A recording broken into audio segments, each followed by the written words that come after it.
Hello बच्चों, let's read this question and the question says which cannot be oxidized by H2O2, O3, Ki, PbS and Na2SO3. First of all, the key concept for the question is redox reactions. It is based on concept of redox reactions. सबसे पहले हम देखेंगे कि ozone जो है, सबसे पहला option ozone एक अनस्टेबल मॉलिक्यूल होता है, तो वो हाईली रिएक्टिव होने की वजह से ब्रेक कर जाता है to give O2 plus nascent oxygen.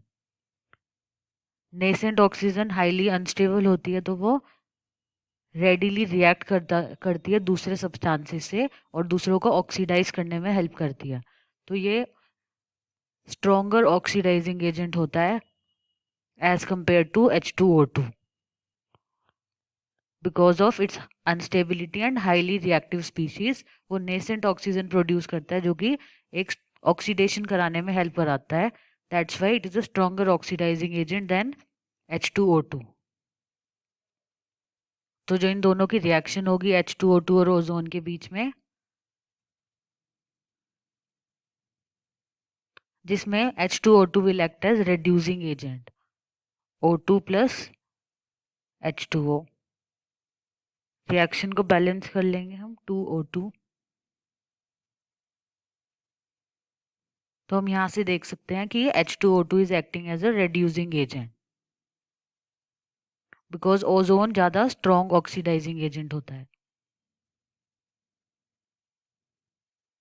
तो हमारा option A he correct answer होगा कि कौन ऑक्सीडाइज नहीं हो सकता H2O2 से, that is ozone.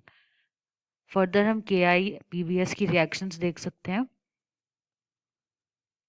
Option number B, KI को कैसे रिएक्ट करेगा H2O2, H2O2 plus Ki plus HCl will produce I2 plus KCl plus H2O। Reaction को बैलेंस कर लेंगे 2Ki 2HCl 2KCl plus 2H2O। तो हम यहाँ से देख सकते हैं कि H2O2 में यहाँ पर ऑक्सीजन -1 में है एंड ये -2 में हो गई है बाद में, और Ki यहाँ पर -1 में था जो कि 0 में चला गया, यानी कि यहाँ पर Ki में आयोडीन में -1 से 0 यानी ये ऑक्सीडेशन हुआ है और इसकी ऑक्सीडेशन के लिए रिस्पॉन्सिबल होगा H2O2। चार्ज इंक्रीज हुआ है यानी कि -1 से 0 यानी इसकी ऑक्सीडेशन हुआ है आयोडीन का, और इसके लिए रिस्पॉन्सिबल है ऑक्सीडाइजिंग एजेंट H2O2 जो कि खुद रेड्यूस हो गया है -1 से -2 में। Option number third PbS।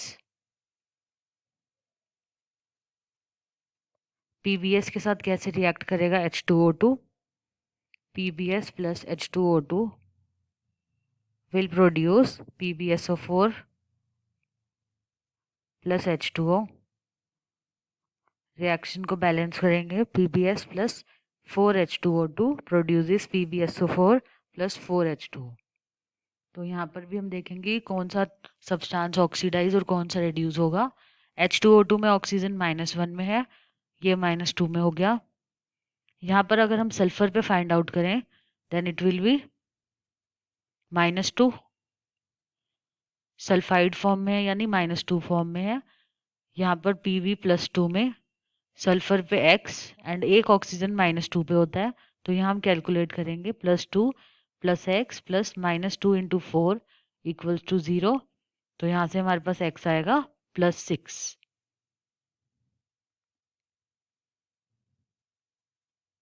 तो हम यहाँ देख सकते हैं कि ये -2 से +6 गया है सल्फर, यानी कि इसकी ऑक्सीडेशन हुई है एंड ऑक्सीडेशन कराने के लिए रिस्पॉन्सिबल होगा हमारा H2O2 oxidising agent,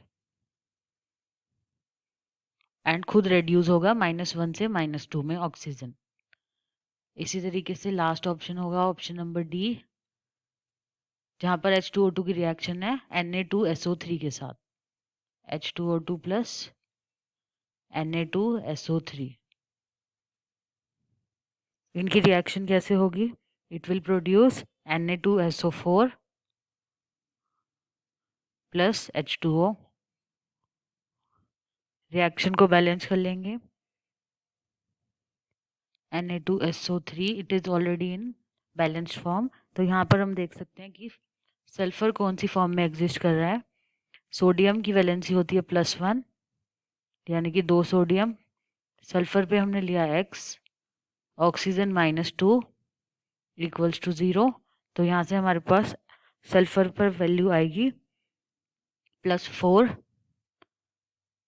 2 + x -6 is equal to 0। तो यहाँ से आएगा x इज इक्वल टू +4। इसी तरीके से सोडियम सल्फेट Na2SO4 में x सल्फर पर लेंगे हम +1 × 2 + x +-2 × 4 इक्वल्स टू 0। तो यहाँ से हमारे पास आएगी सल्फर पे x इज इक्वल टू +6, यानी कि +4 से +6 में इसका ऑक्सीडेशन हो रहा है। और ऑक्सीडेशन कराने के लिए रिस्पॉन्सिबल होगा हमारा ऑक्सीडाइजिंग एजेंट H2O2, जो कि खुद रेड्यूस हो रहा है -1 टू -2 में। तो इस तरीके से हमारे पास ये तीनों ऑप्शंस में H2O2 ऑक्सीडाइजिंग एजेंट का काम करेगा। और ओजोन के केस में, जो कि एक स्ट्रॉन्गर ऑक्सीडाइजिंग एजेंट है H2O2 से, वहाँ पर वो रेड्यूसिंग एजेंट का काम करेगा। आई होप आप सबको समझ में आया होगा। Best of luck.